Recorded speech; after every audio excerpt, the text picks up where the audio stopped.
And I would, this is Tricia Crowley with the League of Women Voters of Champaign County. And on behalf of the Champaign County League and the League of Women Voters of McLean County, we welcome you to what's going to be a very, very informative night.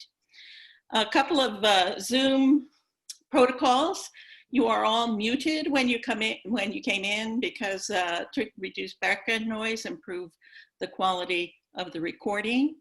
As we go along, if you have questions, please put them in the chat.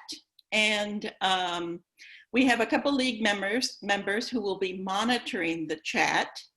And when we come to the time for questions, they'll be relaying the questions to our speaker tonight. Let's see. I think with that, we'll start. And I'll turn it over to Teresa Michelson of the League to introduce our speaker. Good evening. Our speaker tonight is Ralph Martire, the Executive Director of the Center for Tax and Budget Accountability, a bipartisan 501c3 think tank committed to ensuring that state, federal, and local workforce, education, fiscal, economic, and budget policies are fair and just. During his time at CTBA, he has helped obtain numerous legislative successes, including most recently, passage of the evidence-based model of education funding in fiscal year 2018. He is the Arthur Rubloff Endowed Professor of Public Policy at Roosevelt University, where he teaches a range of courses that cover various aspects of public policy generally and fiscal and education policy specifically. And in his spare time, he serves on the school board of the Oak Park River Forest School District. Ralph has been talking about tax reform in Illinois for decades. He could tell you the correct number, but I know he has made over 30 presentations on the Fair Tax Amendment around the state in the last 3 months. There is not a question about Illinois taxes, its budget, its pension problems, and its dire financial status that he cannot answer. Please join me in welcoming Ralph Martire, however one does that on Zoom. Ralph. Great, thanks, Teresa. Thanks for reminding everyone how old I am and how long I've been at this process. I mean, that's really great. But I guess the gray hair gives it away in any event. It's no longer salt and pepper, it's mostly salt. And I am the Rubloff Professor of Public Policy at Roosevelt University, Executive Director of the CTBA. And my group is bipartisan, meaning my board of directors has Dems and Republicans on it, because we want to take ideology out of the discussion and really just focus on best practices. We don't care much about worldview. Tonight, we're going to talk about the fair tax, and it's really a two-part process, right? There's an amendment that we all get to vote on to the state's constitution this November, and that just creates the environment, legal environment, whereby the state could choose to have a progressive tax structure on its income tax or continue to use a flat rate. There's nothing proscriptive about the new language. What it does do is get rid of the old proscriptive language. And then the second part of this is the state has already passed what the new income tax rate structure will be into law. So if the amendment to the Constitution is ratified by voters in November, we will have a new tax structure in January. There are a lot of myths about whether or not this is a good idea, bad idea. And so what I'm going to do tonight is put this fair tax proposal in context of the state's fiscal system and frankly its economy to make it very clear that it's just sound tax policy to do this. In addition to being more fair to taxpayers, et cetera, it's really just sound tax policy. And it's one of the crucial steps the state of Illinois needs to take to resolve its fiscal problem. So let's go to the first slide, please. There we go. So here's the state's budget for fiscal year 2021. And if you go to the top line there, what you see is the state of Illinois is going to spend about $42 billion this year in its general fund. Now, we've broken those expenditures out to their two component parts. So if you look at that second heading, hard costs. There's 14.8 billion of those. These are things the state of Illinois actually has to pay by law or by contract. So there's no discretion. No one's voting on this. And there's just a couple of items there, right? There's debt service to third parties like banks and bondholders. And we are still on the prior slide. There is the pension contribution, which is the subject of a continuing appropriation. Please go back to the prior slide. There you go. Thanks. You are where you want to be.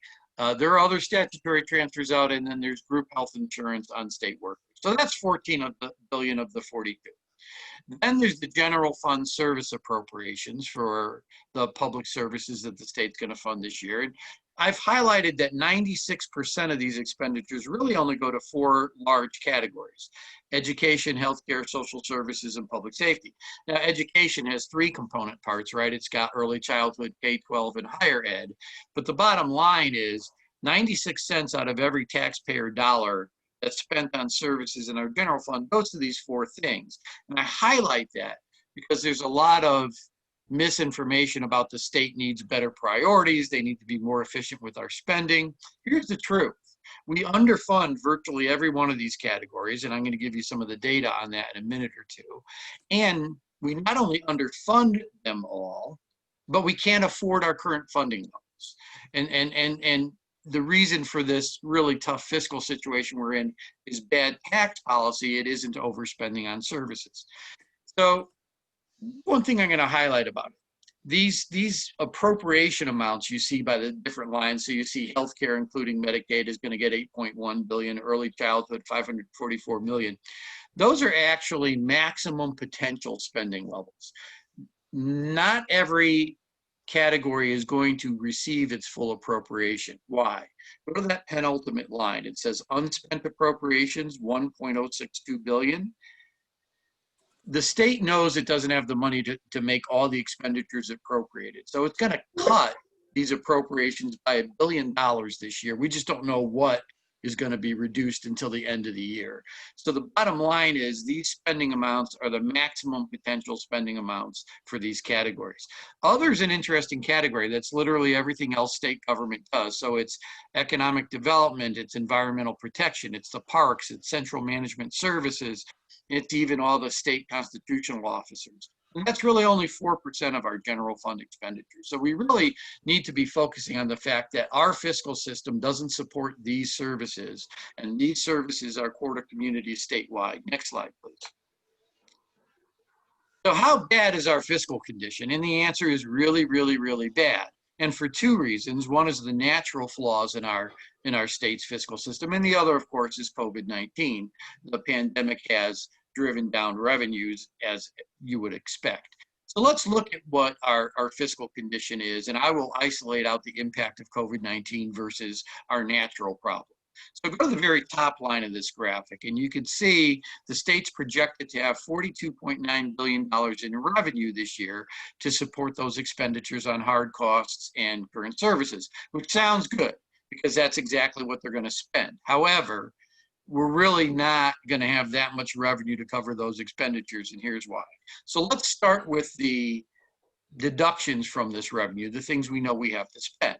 The first line there you see in line 1 is the hard costs for fiscal year 2021, 14.8 billion, no discretion. The money has to be spent on those items. So let's take that away from 42, and that leaves a balance of 28 billion. Still good, because after the unspent appropes are going to be applied, they're going to spend 28.1 billion. Still sounds like we have a balanced budget, but here's the problem.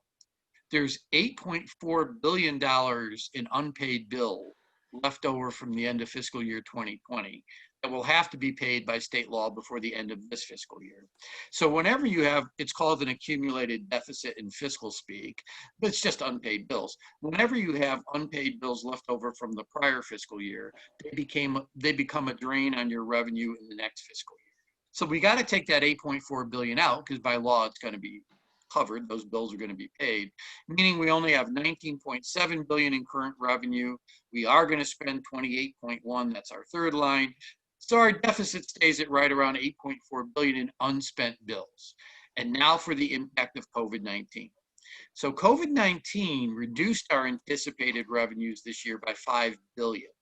So in that $42 billion in the top line that you see for revenue, $5 billion isn't actually tax revenue, it's loan proceeds. So the state of Illinois is going to borrow $5 billion from the federal government this year under a coronavirus relief package put together by the feds to support current services.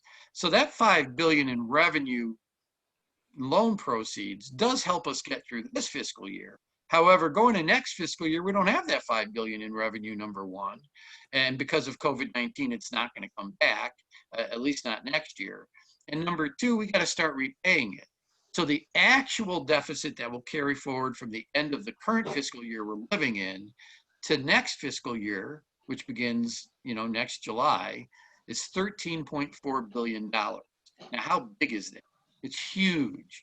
So if the state next year just wanted to fund education, health, social services, public safety at the exact same dollar amount they funded them this year, no increases even for inflation, just the same amount in nominal dollars, they would be short of the revenue needed to do that by some 47%, almost 48%. That's a massive revenue shortfall. And you can see more than half of it's driven by our natural fiscal problems occurring because our revenue policy doesn't work. But another $5 billion sort of piling on caused by COVID-19. Next slide.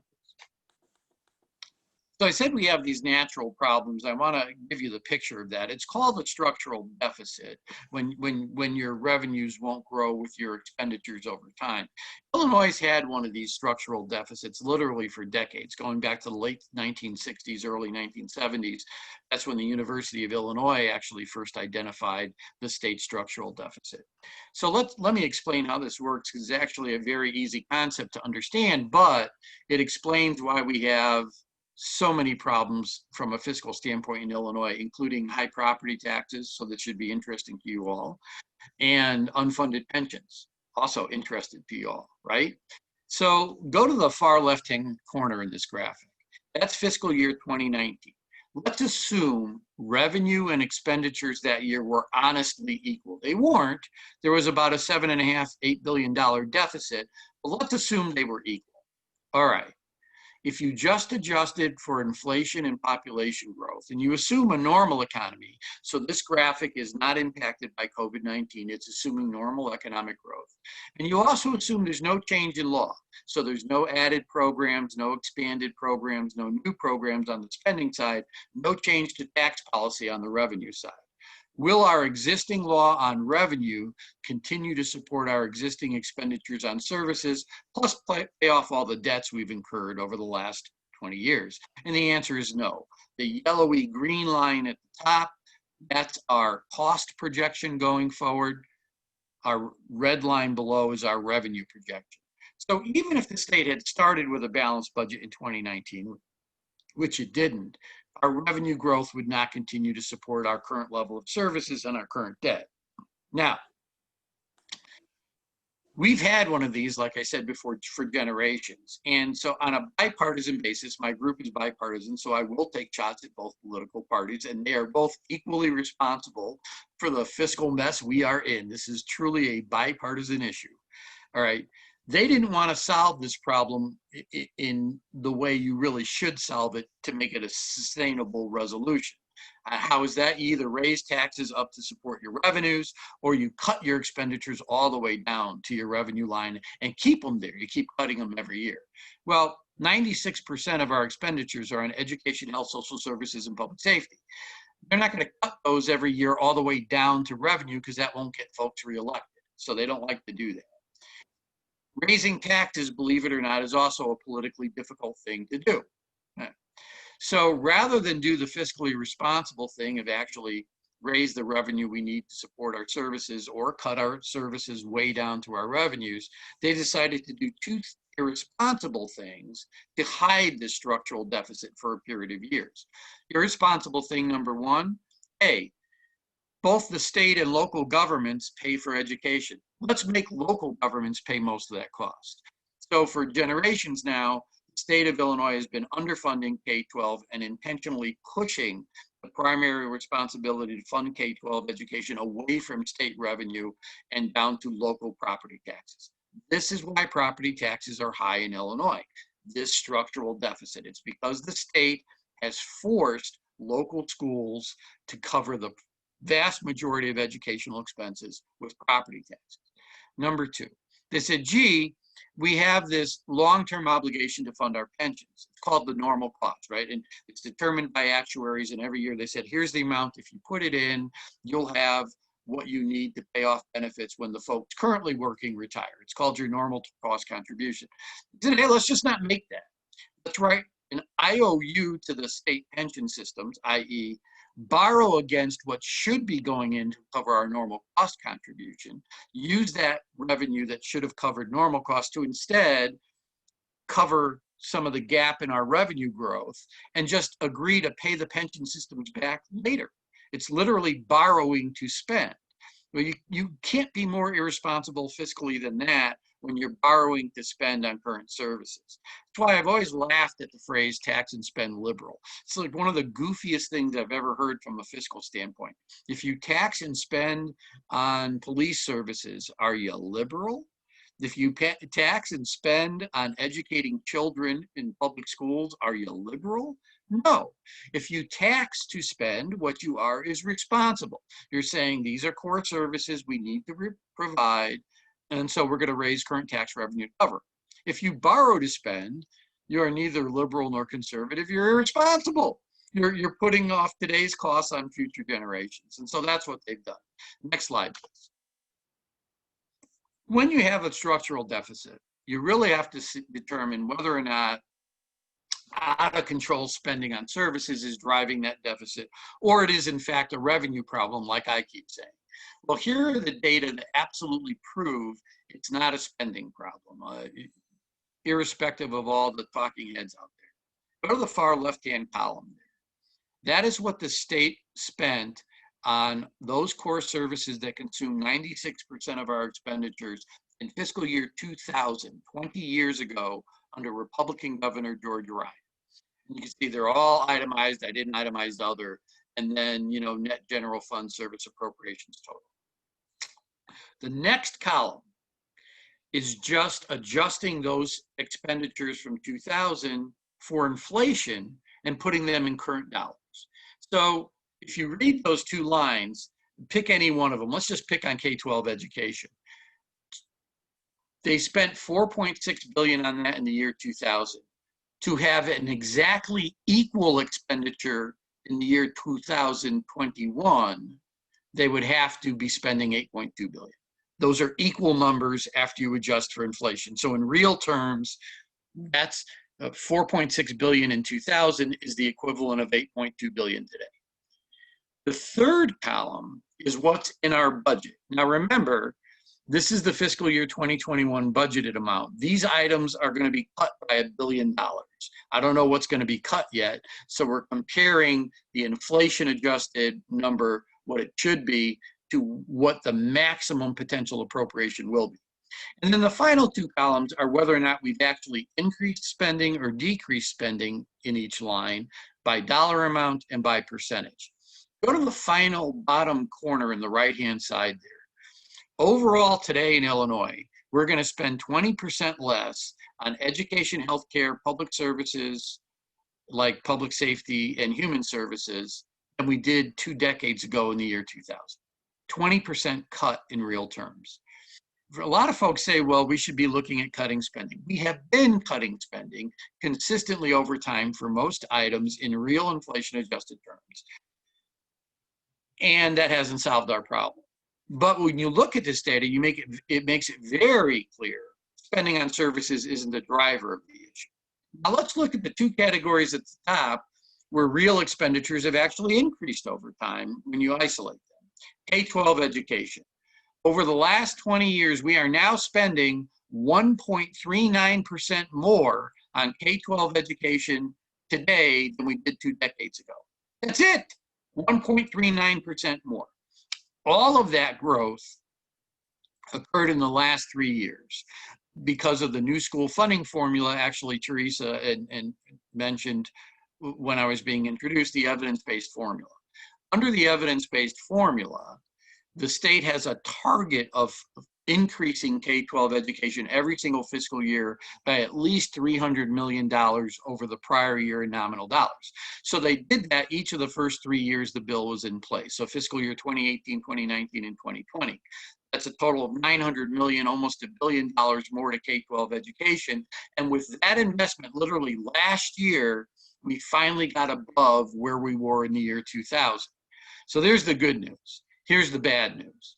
Now, the evidence-based funding formula does tie the amount of school funding to paying for those practices which the research or evidence show have a statistically significant correlation to improving student achievement over time. So based on what the evidence shows is necessary, despite this increase in funding over the last 3 years, we are actually $7 billion short of what the evidence indicates K-12 education needs for all of our schools to be able to provide a meaningful educational opportunity to students. So this increase is minor, and it's nowhere near meeting need. We got to put another $7 billion in current dollars. If you look at the total appropriation for K-12, it's only $8.3 billion. We nearly have to double what the state of Illinois is putting into K-12 education just to get up to the level that the evidence indicates is adequate. The next thing we've spent a little bit more on is early childhood. Now, this has had a significant increase, 81% in real terms over the last 2 decades. That's a good thing. All the research shows that this saves taxpayers money, that it's a sound investment, that it eliminates inequities in society. It's just a really good thing to invest in early childhood, and there's no contrary research to that. So the good news is Illinois has made a real effort here. The better news is it's been bipartisan. So both Governor Rauner, for instance, and Governor Pritzker, one Republican, one Democrat, have been very supportive of this. That's the good news. Of course, this is Illinois. So now here comes the bad news. The funding level for early childhood this year is $544 million. And our actual need or demand for early childhood services in the state exceeds $3 billion. So yes, we've increased this funding line, but no, we haven't come anywhere near meeting need again. Now let's go to the next part of education, higher ed. This is outrageous. So in fiscal year 2000, go to the far left, the state gave higher education an appropriation of $2.1 billion. Forget the second column, which adjusts that for inflation, and just look at the third column. This year, the state's only going to appropriate $1.9 billion for higher ed. It's going to appropriate less in nominal, non-inflation adjusted dollars this year for higher education than it did 2 decades ago. It's outrageous. Now, when you adjust for inflation, you see the actual cut is almost 49% in 2 decades. And that's had consequences. Next slide, please. So if you look at this slide, we've broken down what funds higher education into its 2 component parts. Something called university income funds. All that is tuition and fees. So there's your student costs. And then there's the state general fund appropriations. So state general fund appropriations are in orange here, and tuition and fees are in yellow. Go to the far left. In 2002, before we started cutting higher ed in the state general fund appropriations covered 72% of the cost of a student attending a public university in Illinois, and tuition and fees covered only 28%. Then you look at between 2003 and 2004, see that big dip in general fund appropriations that happened in that little sequence? That's Rod Blagojevich. He decided higher ed was full of fat cats, and he started cutting it significantly because he didn't want to raise taxes. Basically, if something could be done the wrong way, Rod Blagojevich aggressively sought it out and then went and did it. So he started cutting higher ed. You could all smile at that. That's okay. Rod's an entertaining governor, but he did look good. He was very pretty. He started aggressively cutting higher ed, and that has continued. So now go all the way to 2019, the far right-hand part of this graphic. By 2019, state general fund appropriations for higher education were only covering 32.9, call it 33% of the cost of a student attending one of our public universities, while tuition and fees were covering 67%. Our growth in tuition costs at public universities over this sequence has outgrown the national increase by over 50 percentage points. We are literally pricing higher education out of, at public universities, out of the realm of affordability for middle income families, lower income families, and this, in addition to having impacts across income lines, obviously has impacts along racial lines, and it has disproportionately disadvantaged Black and brown families in our state. Next slide. Now, I said the way they covered the structural deficit was to shift the two things, right? One of them was to shift the primary cost of public education away from state-based taxes and down to local property taxes. And so here's the data that support that contention. Go to the comparison on the far left. Illinois here is in red, the national average is in blue. So on average, property taxes in a state cover 45% of the cost of public education. In Illinois, they cover 67%. Go to the middle comparison. On average, state-based taxes from like the income and sales taxes cover 46% of the cost of public education. In Illinois, they only cover 24%.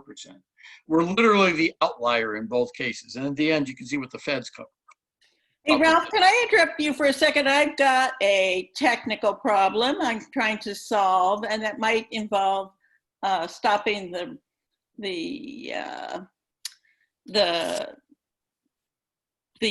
presentation while I do that. So give me a little time to do that. Okay.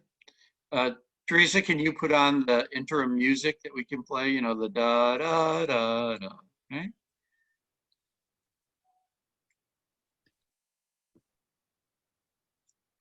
I'm really sorry for making people stare at my mug during this period of time. The graphic is much grittier, nice bright reds and blues. Let's look at that.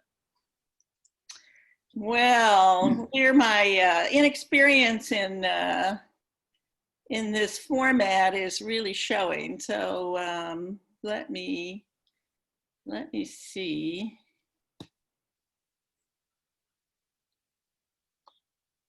Let's see. No, that's not going to do it. And the problem is, What do you see, Teresa? I see Ralph, you, myself, and two people are going to handle questions, but I Okay. don't see their face. All right. Well, then you can continue because I see something different and I'll try and solve that by myself. Okay.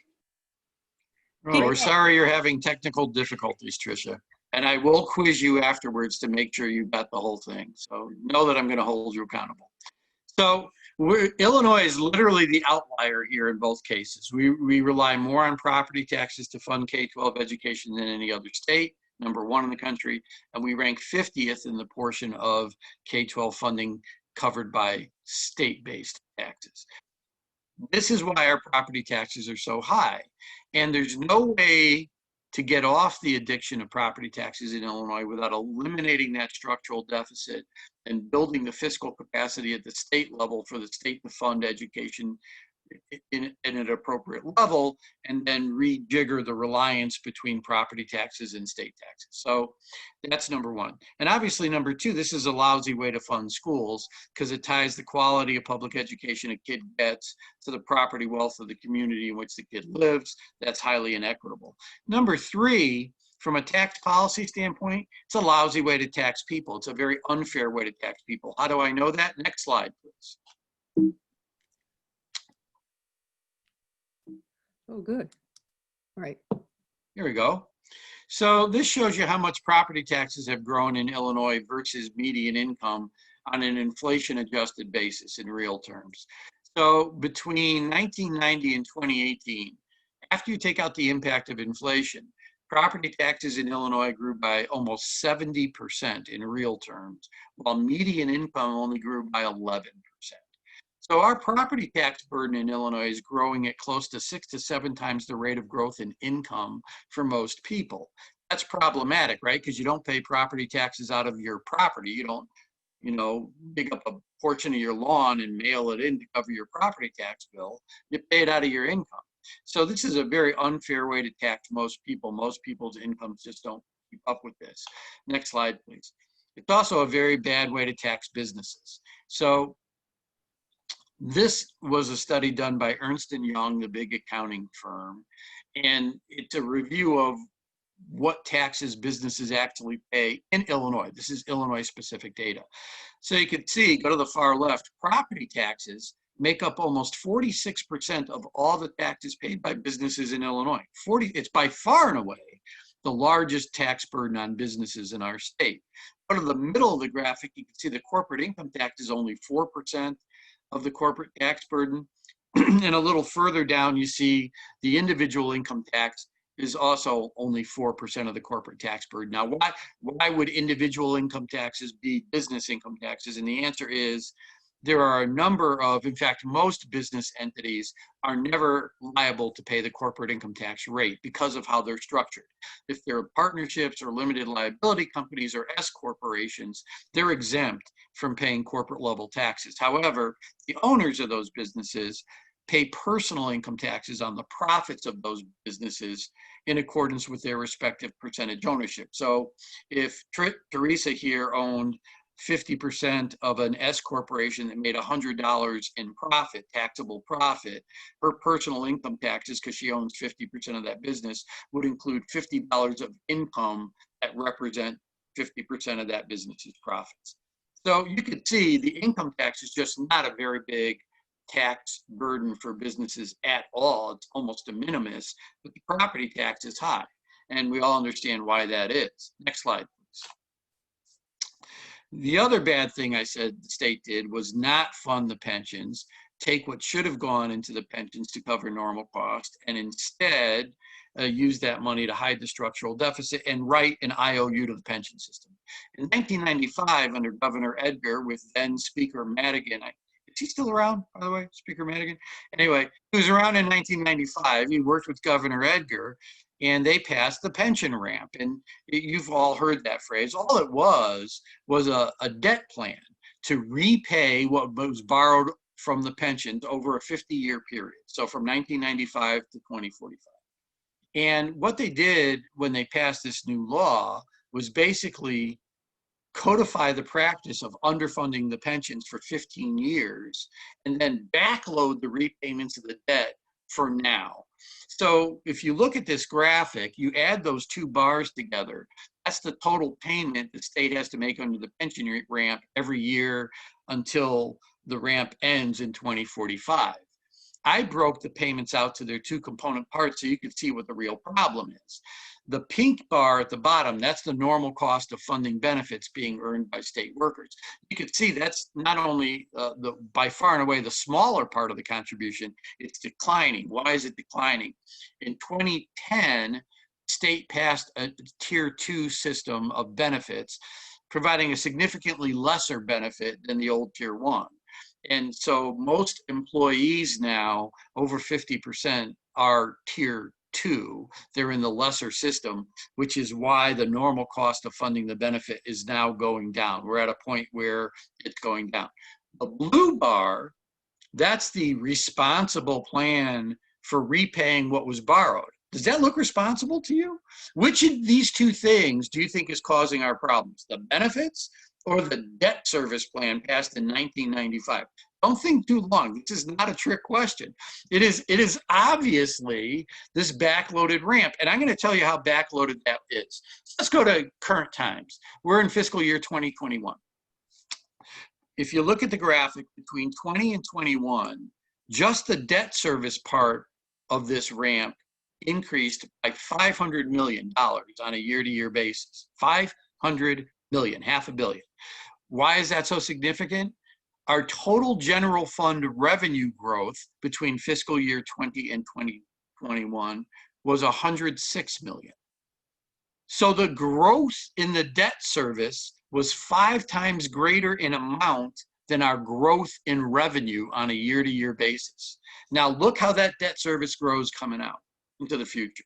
There is no way the state can make these payments. And that's what's crushing our fiscal system. So I like to say during these presentations that the fair tax can't solve all our problems, but I want to put that in context.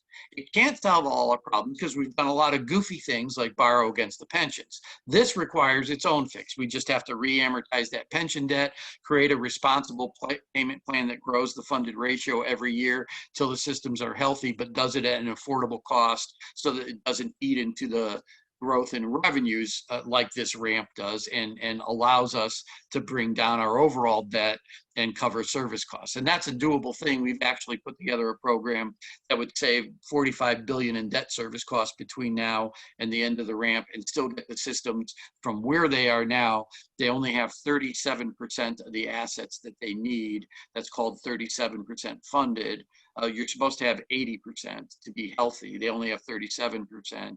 Under our program, by 2045, they'd have 72% of the assets they need. So very close to healthy. So that's one of the things we have to do in addition to the fair tax. However, the fair tax literally is one of the three things the state needs to do or it can't solve its fiscal problem. So for the anti-tax folks who say, well, why should we do it? Because it doesn't solve all our problems. Even the advocates admit it doesn't solve all our problems. No, our problems are too big for one magic silver bullet to handle them all.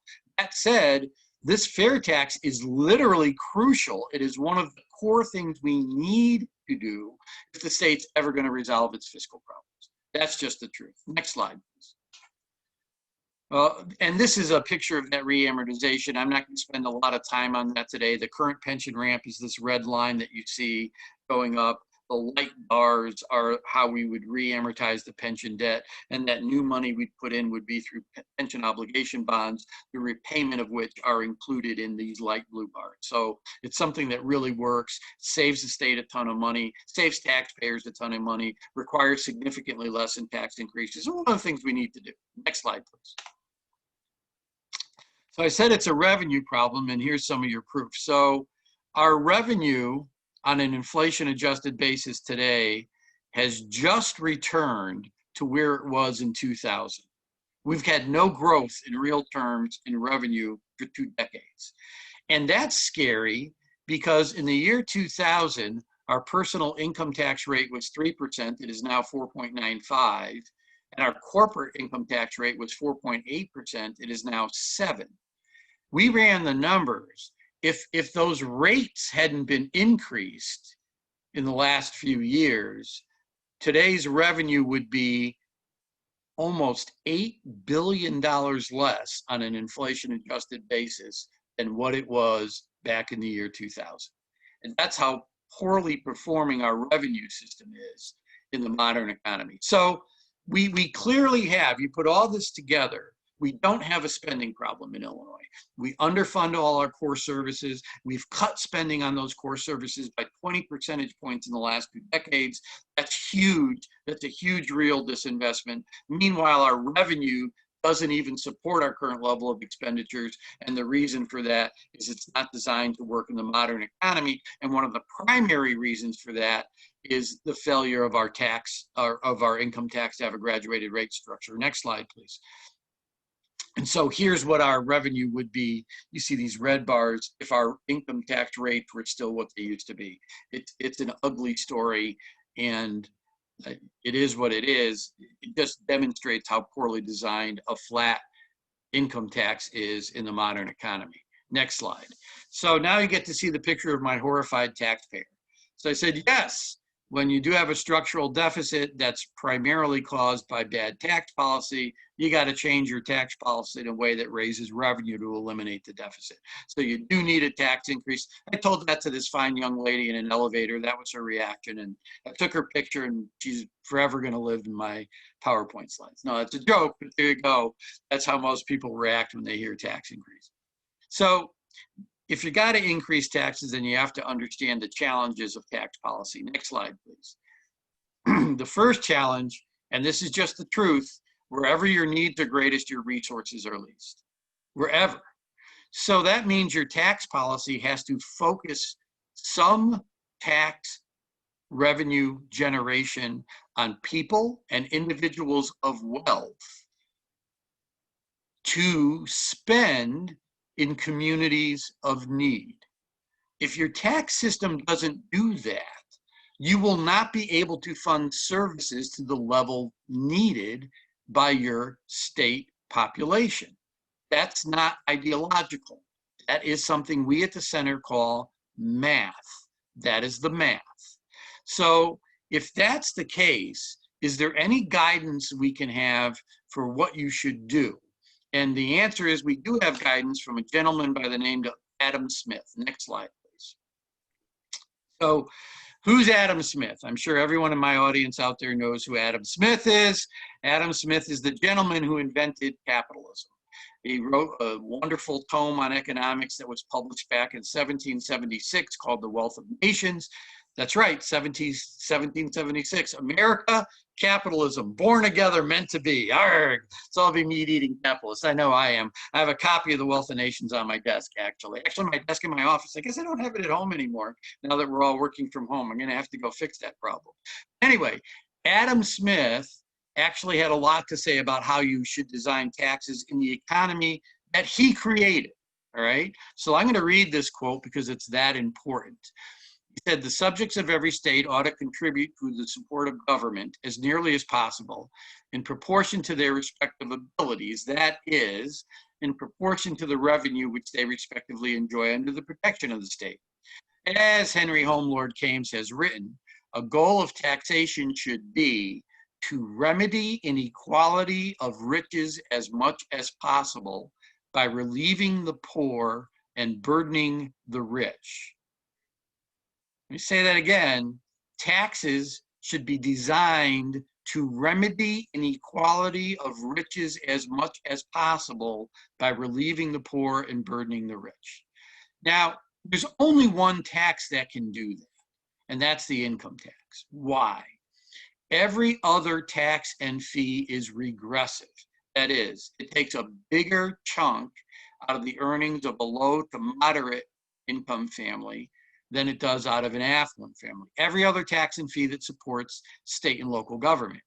Literally the only tax that can follow this guidance and design its tax burden to focus on the top of the income ladder and eliminate or reduce tax burden at the bottom and middle is the income tax, but then only if it has a graduated rate structure, which assesses higher rates on higher levels of income and lower rates on lower levels of income.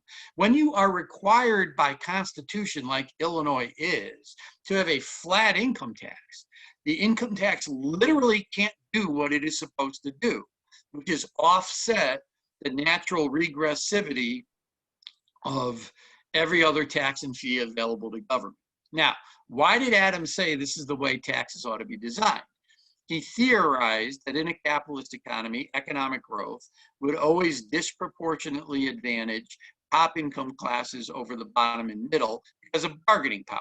So people at the top of the income ladder had so much more bargaining power in, let's say, the wage setting process that they would be able to take a portion of the value being created by laborers away from laborers and put it in their own pocket. Not evil or moral, but that is how the system was going to work. So if they were going to get a disproportionate share of income growth over time, they should have the greatest tax burdens as a percentage of income to support the government that in turn provided this economy that gave them a disproportionate benefit. That theory is testable with data. Next slide, please. So this is income specific data to the state of Illinois. Go to the comparison in the far left there. When you adjust for inflation, and this is just based on what Illinoisans have reported to the federal government in their federal tax returns. From 1979 to 2017, the average income on an inflation-adjusted basis for the wealthiest 1% in our state increased from $411,000 a year to $1.4 million a year. That's a 254% increase over 40 years. Go to the next comparison. For everybody else, the bottom 99% in Illinois, the average income increased from $51,000 to $61,000, an increase of only 20% and $10,000 on average. There is your disproportionate return on income to the top over the bottom and middle.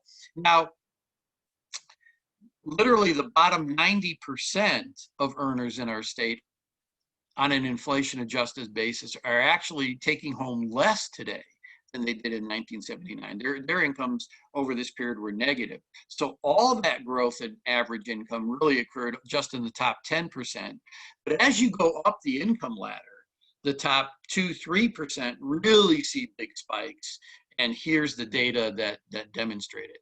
So the bottom line is you need a tax that could respond to this reality. And I'm going to reiterate, no other tax or fee can respond to this economic reality, this distribution of income, except for an income tax, and only if that income tax has a graduated rate structure that could assess higher rates to higher levels of income and lower rates to lower levels of income. If you can't do that with your income tax, every other tax and fee is regressive, so you will have a regressive tax system, as does Illinois. Next slide, please.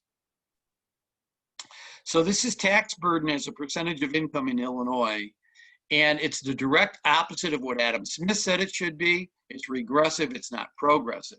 And you could see, starting with the left and moving to the right, everybody in the bottom 20, 40, 60, 80% of income earners pay a greater portion of their income in state and local taxes than do the wealthiest 1%. It's kind of outrageous. And the primary reason for this is, like I said, every other tax and fee is regressive in incidence. We need them for other tax policy purposes. They're valuable taxes, but they're all regressive. And so the only way to offset that regressivity and create a little tax fairness and shift some tax burden to top income classes is to have a graduated rate structure in your income tax, which our Constitution prohibits. Next slide, please. So this should anger you, and I'm just going to talk about one comparison here because you're probably tired of looking at my little graphics, so they get me all excited. So let's just look at the comparison in the far left. So before you apply Illinois taxes, the blue bar showed you that the wealthiest 1% in our state have an average income that's 137 times greater than the average income for the bottom 20%. However, after you apply Illinois taxes, state and local, it gets worse. The after-tax income of the wealthiest 1% is 149 times greater than the average income of the bottom 20%. And you can see this regressivity continues all the way down. So literally our tax policy is so regressive, it worsens the tremendous growth in income inequality that's occurring in the modern economy after taxes. That's just not in any way defensible given how income is distributed in the modern economy. So next slide, please. Let's talk about the fair tax itself. So as I said at the beginning of this presentation, there are two things that make up the fair tax. Thing one, item one, is the constitutional amendment we get to vote on this November. All that amendment does is make it permissible for the state to have a graduated rate structure. I want to be clear, elected officials at some point could decide to go back to a flat rate structure. It'd be bad policy, but they could decide to do it. Nothing forces a graduated rate structure. So all this amendment that we are voting on in November is something that permits a graduated rate structure in the income tax. And that's literally the only change it makes in tax policy. It doesn't create any new authority to tax any income. It doesn't create new authority to tax retirement income. It doesn't create new authority to change rates. All that authority is as it currently is. The only difference is the income tax itself could have different rates at different levels of income if they decide. Lo and behold, they did pass a piece of legislation on a bipartisan basis with both Republican and Democratic votes to create a graduated rate structure, and Governor Pritzker signed it into law. So if this amendment to the Constitution does get ratified in November, what you see in front of you is the new rate structure that will automatically become the law of the land in Illinois on January 1st in 2021. I've highlighted in red a couple of things. So 4.95% is our current flat rate. And then next to, above and below that, you see what the new graduated rate structure would be. And if you look, we've broken it out to taxpayers that file single tax returns or married filing jointly. And this is your taxable income in both brackets. I want to emphasize that. That's taxable income. So that's not your gross income. That's after your income has been reduced by whatever credits or deductions you can take under the tax code. So this is your net taxable income. Notice what happens. So on your first $10,000 of income, you're taxed at a lower rate than the current flat tax. Then on your next $90,000 of income, so your taxable income between $10,000 and $100,000, you're still taxed at a lower tax rate than the current flat rate. Then the current flat rate comes back in when taxable, on that level of taxable income that's between $100,000 and $250,000. So if you have $250,000 of taxable income, whether you're single or married filing jointly, still your first $10,000 was taxed at the lower rate of 4.75%. Your next $90,000 was taxed at the lower rate of 4.9%. And it's only the $150,000 in taxable income that's in that one bracket between $100,000 and $250,000 that's taxed at the current flat rate. Meaning you have $250,000 in taxable income, you're going to pay less in taxes under this bill than you do with the current flat tax. That's how it works.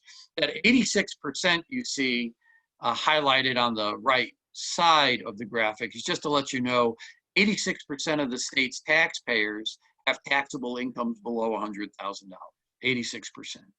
And then you start seeing the tax rates bump up thereafter, and it's only the wealthiest 3% that end up paying more in taxes under this graduated rate proposal. Now notice the little star at the bottom left-hand corner, the little asterisk there at 7.99%.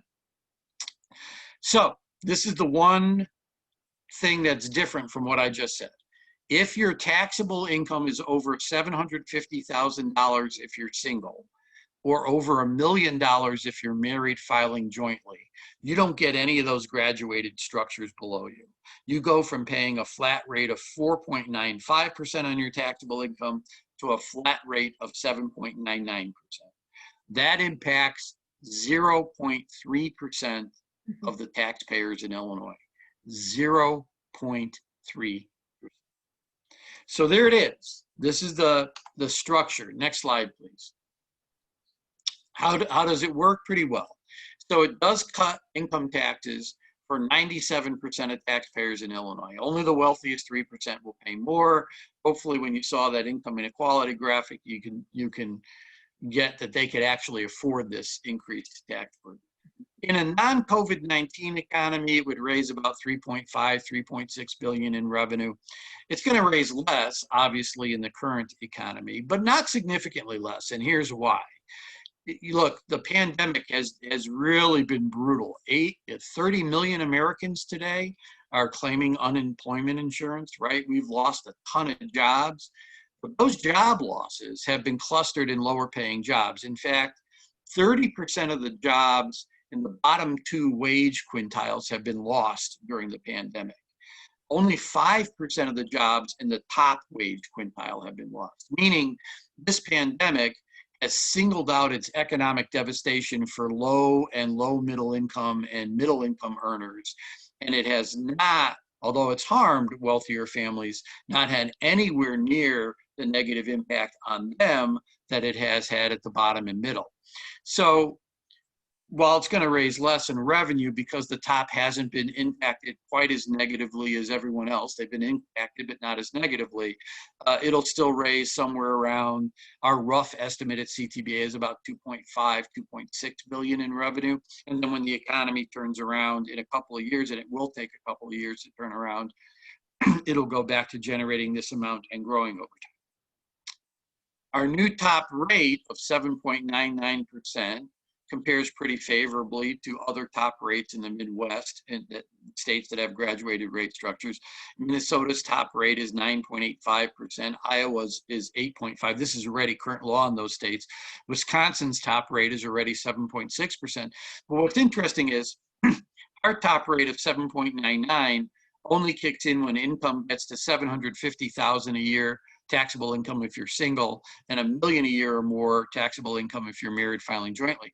Look at how low the threshold is for these high rates to kick in at other states. So Minnesota, that top rate kicks in at only $163,000 of taxable income, Iowa 71, and Wisconsin 258. So our rate structure is well within national norms, but the levels of income that we hit with our higher rates are significantly higher than top rates in other states. Next slide, please. People talk about a marriage penalty in this bill, and there is one, although it's not in any way significant. So let me highlight that. So if you are single, well, let's talk about married people. If you're married and filing jointly, and you're in the 86% of our state that has taxable incomes below $100,000, your taxes are going down under this bill. They're going down on average by $14.25 less than a similarly situated single person. $14.25. That's it. If your taxable income is between $100,000 and $250,000, you're gonna still pay less in taxes, but by about $48, you're gonna have less of a tax break than people that are single. And then when incomes get over that amount, you pay a little bit more in taxes, but it's a tiny, tiny percentage of your income. In other words, it's way overblowing the marriage penalty in this bill. 97% of the taxpayers in Illinois still end up with tax relief. So it's a pretty good bill. Could it be tweaked somewhat after implementation to eliminate some of this marriage penalty? Yes. Is the marriage penalty material? No. Next slide. And in fact, next slide, that's just more marriage penalty stuff. So next slide. So what's the net impact of this legislation? So the red line here shows you tax burden as a percentage of income under current law. So you can see the wealthiest 1% in the far right only pay 7.4% of their income in state and local taxes under current law, whereas the bottom 20, 40, 60, 80% pay much more. After the new law goes into place, the blue bar shows you tax burden as a percentage of income. So you see there's a tax cut for 97% of the state. It's not huge, but it's still a tax cut. It's not huge because the state's fiscal problems are so bad. But look at the top. The top tax burden in Illinois will go up from 7.4% of income to 10.8%, which happens to still be the lowest tax burden in the state. This isn't some crazy eat the rich strategy. This is just leveling the playing field a little bit between the very wealthiest individuals in our state and their tax burden and everybody else in our state and their tax burden. And that's what the income tax is supposed to do. So this makes our system less regressive. It's still the wealthiest will end up with the lowest tax burdens in our state. Next slide, please. So will this change destroy our economy? Let me think about it. No. So there's never been a peer-reviewed study that shows any statistically meaningful correlation between tax policy and economic growth over the long period in a state or even at the federal level. They're just independent variables for the most part. They don't really have a statistically meaningful correlation. Other things matter far more. Next slide, please. We have some recent examples of states that took different actions on tax policy that sort of highlight this reality. So Kansas, a number of years ago, had a new governor, Brownback, that was a supply sider, right? He said, let's cut taxes on the wealthy in our state, and that frees up the income of the job creators, he called them, to trickle down and create new jobs for everybody else because we're freeing up their income with the tax cut. And that will stimulate the Kansas economy so rapidly that our job growth will outstrip the Midwest and the nation, and Kansas won't have any deficits because all these new folks will have jobs. So even though we cut taxes at the top, we'll have more revenue. This is the tax cuts pay for themselves argument. So he did, but Kansas economy didn't. And when I say didn't, it didn't grow faster than the Midwestern nation. It actually ended up growing slower. So Kansas then had huge deficits because of their tax cuts. So they started slashing spending on services. They cut spending on K-12 education so significantly in Kansas because of this lost revenue that the Kansas Supreme Court ruled that the cuts denied Kansas children the opportunity to receive a quality education as guaranteed by the Kansas Constitution, and forced the legislature to restore the cuts, and then the legislature had to go ahead and increase taxes again. Then you had Minnesota, and Governor Dayton came into office, and he inherited a hot mess. And so Minnesota had a $6.2 billion deficit when he came into office. Now you think about that, our deficit's $8.4 billion, right? Minnesota's population is the size of Cook County. $6.2 billion deficit. That's a mess. You had bridges falling apart and breaking down in Minnesota. They couldn't balance their budget, and their economy was terrible. They had a 7% unemployment rate, which was very high, and they'd only created 4,000 new jobs over the prior 7 years combined, not per year combined. So he said, Governor Dayton did, you know, we can't solve our problems without a tax increase. And so he did, and he increased their top tax rate from 7.8% to 9.85%. Did that destroy the Minnesota economy? No. 4 years later, that state had created 172,000 new jobs. Their unemployment rate was almost cut in half, and they had $1 billion surplus in their general fund. So these arguments that if you raise taxes and raise taxes on the wealthy, you're going to destroy your economy, just have never been supported by the data. But if you want more proof, here's more of a long-term look. Next slide, please. So 41 states in America actually have an income tax. That means 9 states have no income tax. And these 9 states are frequently pointed to as by the anti-tax crowd as the miracle economic states. And they include Texas and Florida, North Dakota, Nevada, states with no income tax at all. There's 9 of them. Of the 41 states with an income tax, we looked at the 9 states with the highest tax rates, your Minnesotas, your Californias, your Connecticut's, your New York's, your high tax states. And we compared them to the 9 states with no income tax on economic growth over the last decade. So your high tax states are in black, your no tax states are in red. Go to the comparison of the far left. State GDP growth, significantly higher overall over this period in the high tax states than the no tax states. Personal income growth, higher in the high tax states. Next comparison, more important even, disposable personal income growth. This is your after-tax income.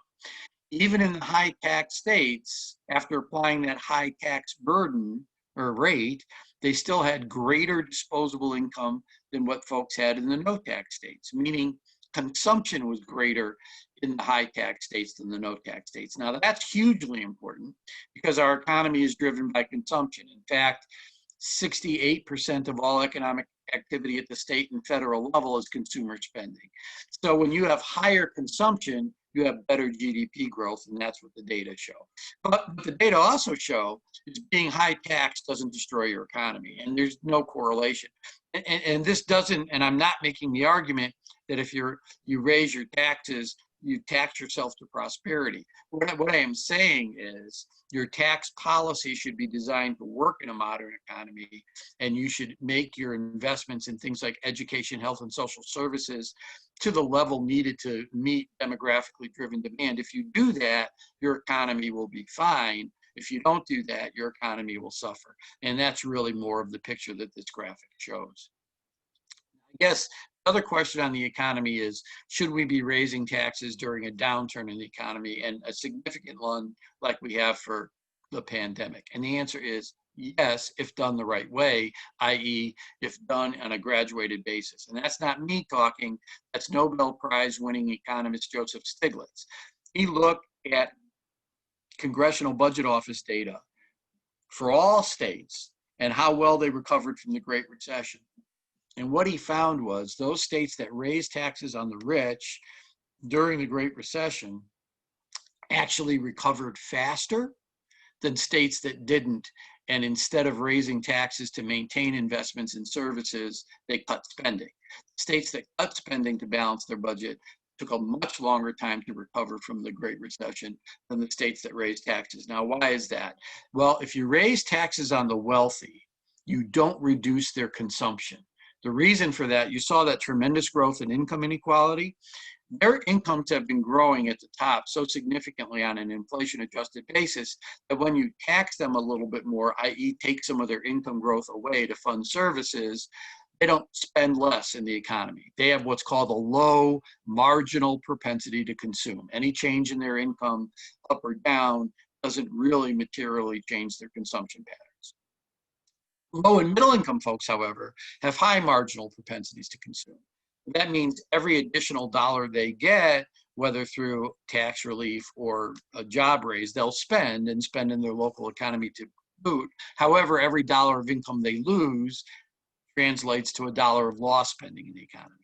So a tax increase like the fair tax that cuts taxes on low and middle income families, but raises taxes on wealthy families will actually create a small spending stimulus, because that small tax cut for low and middle income families will be spent in our economies, creating jobs at the local level. But the tax increase at the top won't decrease spending up there, at least not materially in a way that can be measured. So that's why that has a bit of an economic plus during a downtime. The bigger plus, however, comes from taking some of this new revenue and spending it on education, health, social services, and public safety, where 96% of our spending goes. Why? Really, the spending that the state has on those areas is spending on the salaries or wages of the teachers, the social workers, the correctional officers, the healthcare providers online providing services. And so what happens is, if the state cuts spending, it's cutting those wages, which creates a negative multiplier and slows down your economy.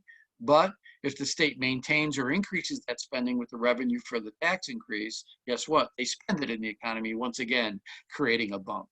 So this is precisely one of the best times to do a tax increase if it's a progressive tax increase and it only focuses on the wealthiest in your state. Next slide, please.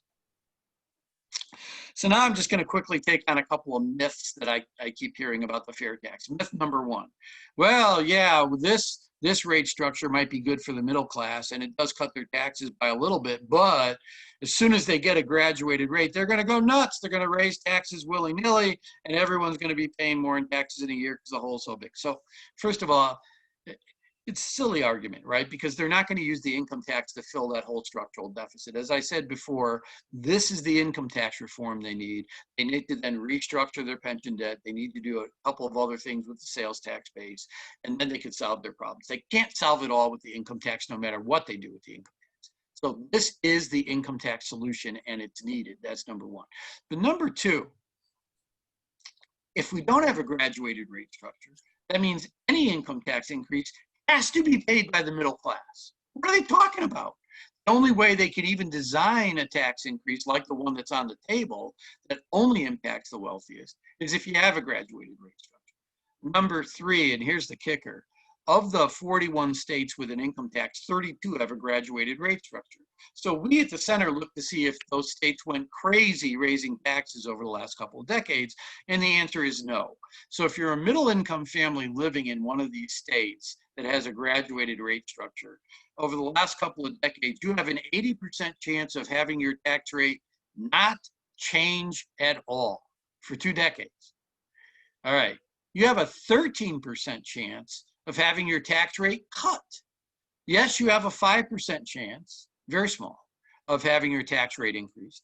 And then the state you're living in has a 2% chance of actually increasing taxes just on wealthy people in the top 3 or 4%, which means a middle income person living in a state with a graduated rate structure in America has an 80% chance of no tax increase, no tax change at all. But if there's a tax change, it's more than twice as likely it'll be a cut than an increase. So what are these people talking about? There's no data to support their argument that if you have a graduated rate structure, your state's going to go nuts raising taxes left and right. That hasn't been the experience in America generally. It certainly won't be the experience here in Illinois. Next slide. Oh, then people will run screaming out of Illinois. People are already running screaming out of Illinois. In fact, Illinois has had net out-migration every single year since 1920 except for one. Every single year. None of this migration is tied to taxes. In fact, Illinois is the 5th largest economy of any state in America. We have the 6th largest population. Our total state and local tax burden as a percentage of income ranks 27th, bottom half. We're not a high tax state.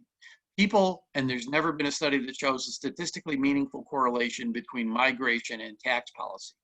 Some people move because of taxes, of course. People move for a lot of reasons, but there's not a statistically meaningful correlation. The things that actually drive migration from state to state, and here they are, there's only 4. 1, jobs. You get a job in another state, you move to the other state. That's a surprise. Number 2, family. Kids grow up and move to another state for jobs or other reasons. Grandparents tend to follow them, or vice versa. Kids that lived in another state and now are having children of their own, they want to move and relocate to be near their grandparents.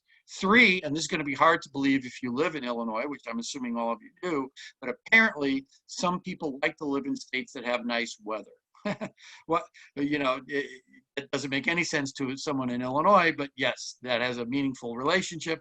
And the other thing is real estate, housing prices. And so if housing prices are particularly low in a neighboring state and you can keep your job, you will move from state A to state B to take advantage of a lower housing price and get a bigger home and still keep your job. Those are the only things. Tax policy doesn't have that correlation. Next slide, please. Net migration out was actually worse during the budget impasse in Illinois than it was when the tax rates went down. So it's just a silly thing. Next slide.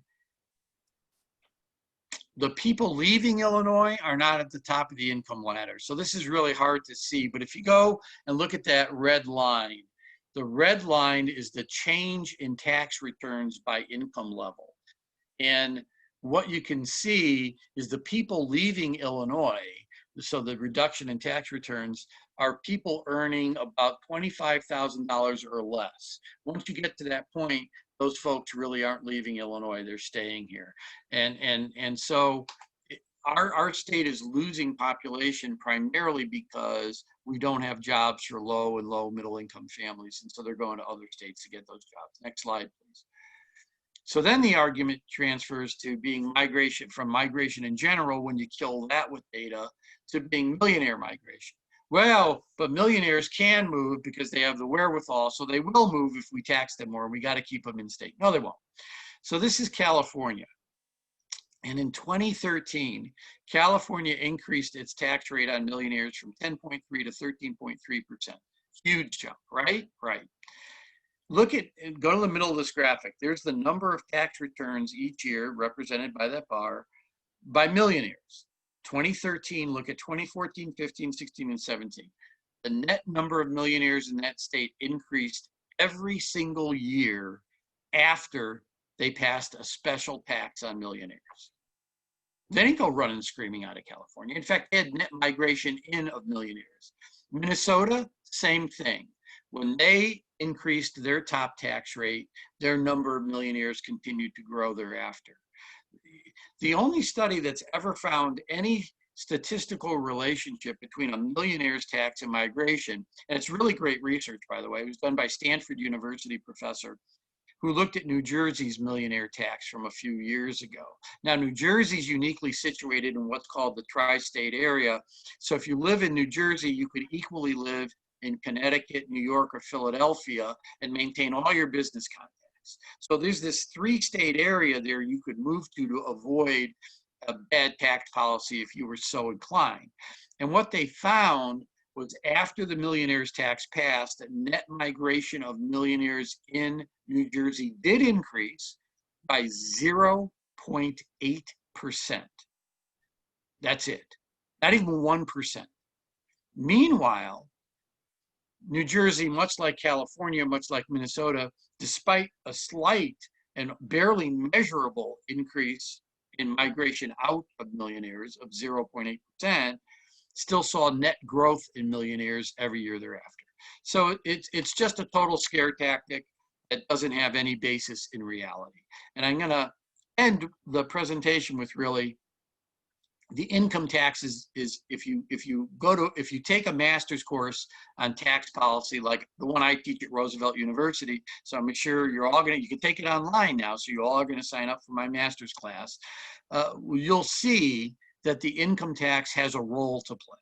And its role from a tax policy standpoint is to offset the natural regressivity of every other tax and fee charged at the state or local level by assessing higher tax rate on higher levels of income and a lower tax rate on lower levels of income. That's what it's supposed to do. You can only do that with a graduated rate structure. Our Constitution stops us from literally employing one of the core tax policy principles we're supposed to employ to make our tax system work. One of the outcomes of that is our system is incredibly unfair to taxpayers, but the other outcome is our taxes don't grow with the modern economy because our income tax can't respond to the tremendous growth in income inequality that has happened in the modern economy. This amendment, coupled with this legislation, solve those problems. It's a great step forward, and we need to do it. Thanks, Ralph. Trish, can you unmute our two questioners and have them come online? I think they are unmuted. Carol and Sarah, can you ask your questions? They've been telling me they are still muted, so I don't know. Okay, all right.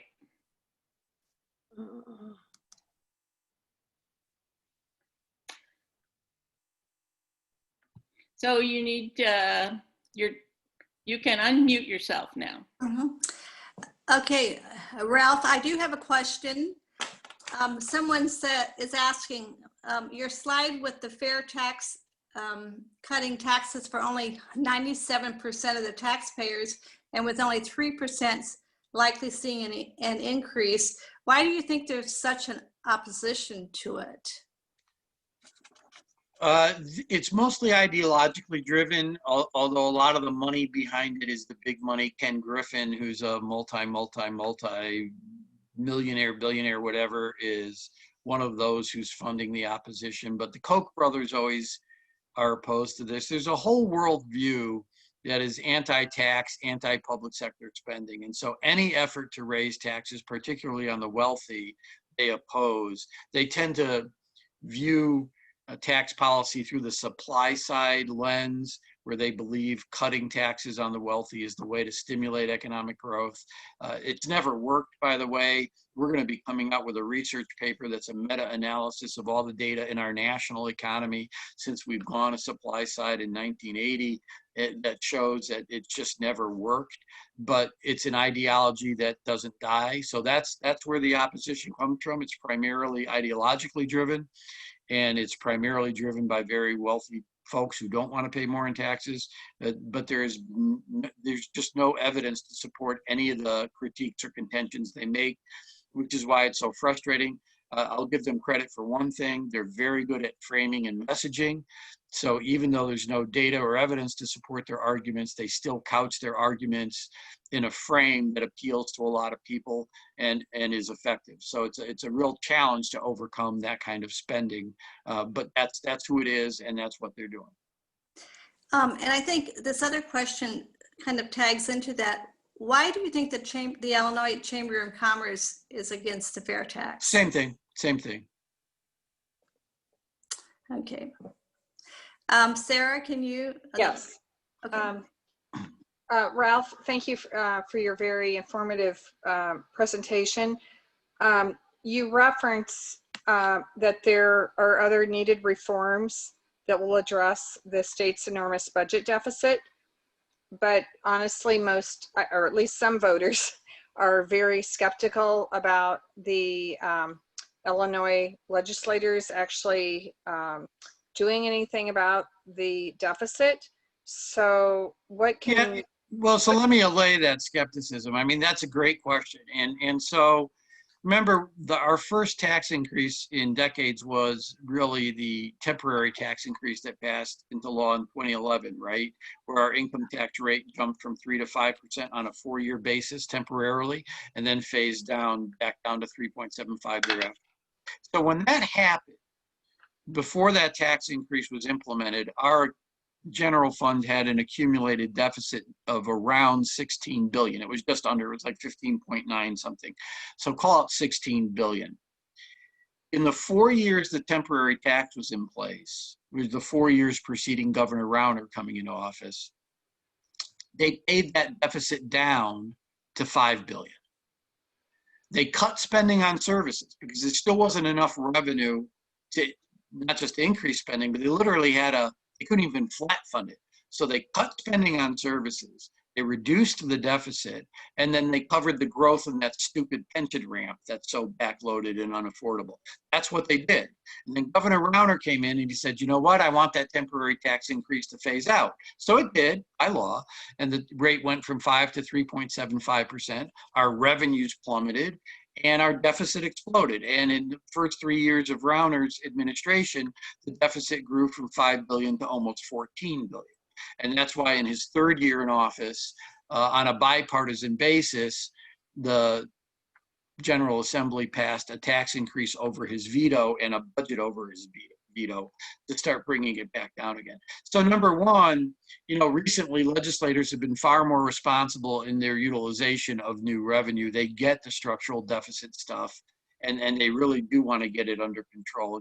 And Governor Pritzker is very much a conservative when it comes to fiscal policy. And he really does want to bring the deficit down. It's good he's in that seat, and he's done a number of responsible things, I have to say, since he's been governor.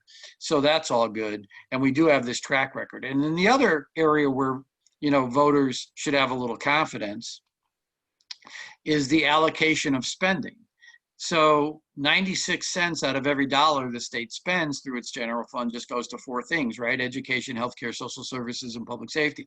So what they do spend on services, they are spending on the priorities that voters would agree to. Each one of those service categories polls as important with voters in the high 60s, close to 70% range. So the state's spending the money the right way, and it has been very responsible with trying to get rid of the deficit with the additional revenue from the temporary tax that passed before.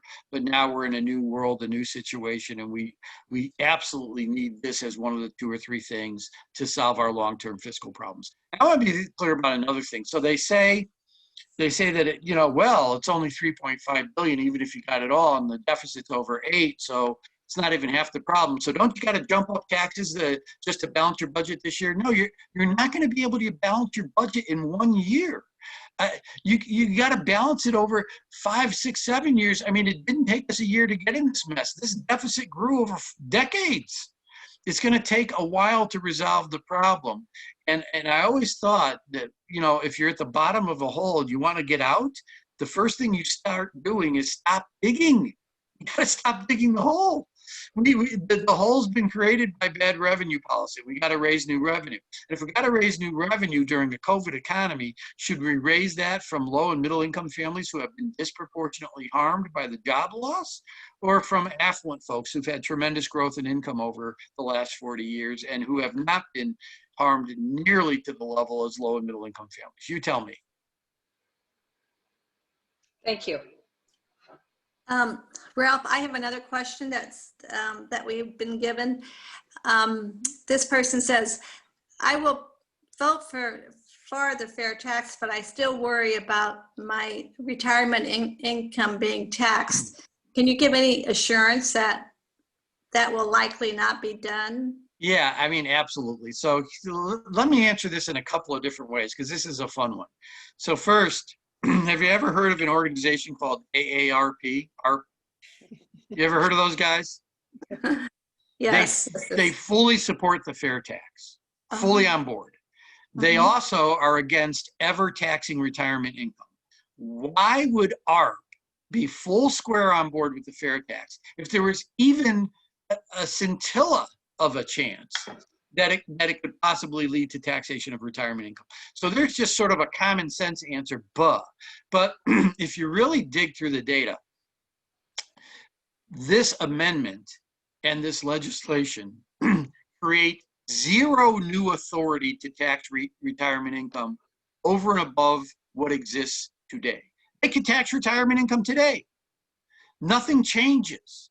This doesn't make it more likely. This doesn't create any new legal right to tax retirement income beyond what happens today. The only reason we don't tax retirement income today is the state decoupled legislatively, they passed a law to decouple from the federal government's inclusion of all retirement income in someone's adjusted gross income, and then they have some moderate deductions, right, for some Social Security at certain levels, blah, blah, blah. What we did in our state, we said, nope, we don't want that. We're going to give a full deduction instead for all retirement income. And so that's what we did. All they have to do is change that legislation at any time. They can change it right now. They can change it with a flat tax. So it just creates no new right. But here's, I think, one of the reasons why our is so strongly supportive of the fair tax. You saw how bad that structural deficit was. And so the state of Illinois is going to have to raise tax revenue. We cannot solve this problem without a tax increase. Cannot. That's once again, simple math. So if we don't get this fair tax, it's far more likely they're going to look at that deduction for retirement income and say, we can't afford it anymore. So we're going to have to tax sub-retirement income. Literally, passage of the fair tax makes it less likely the state would ever think about taxing retirement income. And I still don't think they'd think about it for at least 3 or 4 years. They would do other things. But if they don't get the fair tax for 3 or 4 years from now, possibly 5 years from now, they might look at retirement income. Thank you. Trish, what are we looking at time here? I think we've kept Ralph. I've got 8:30. We've kept Ralph beyond his committed time. So I guess at this point, we would thank him for sharing his information with us and thank all of our participants for listening. And now we need to go out and share this information with our friends and neighbors. So. And thanks to the League for having me. You guys are great. You do a lot of really good work on ensuring our government systems operate the way they should. So it's always an honor to work with the League. Go out there, take names, and kick backside, get people to support the fair tax. Okay, thank you, Ralph. And we did have a question about whether this recording will be online, and it will be on the League's YouTube channel. The League of the Champaign County League of Women Voters has a YouTube channel, and it will be posted there within a couple days. So thank you. All right. Thank you again. Thank you. Good night.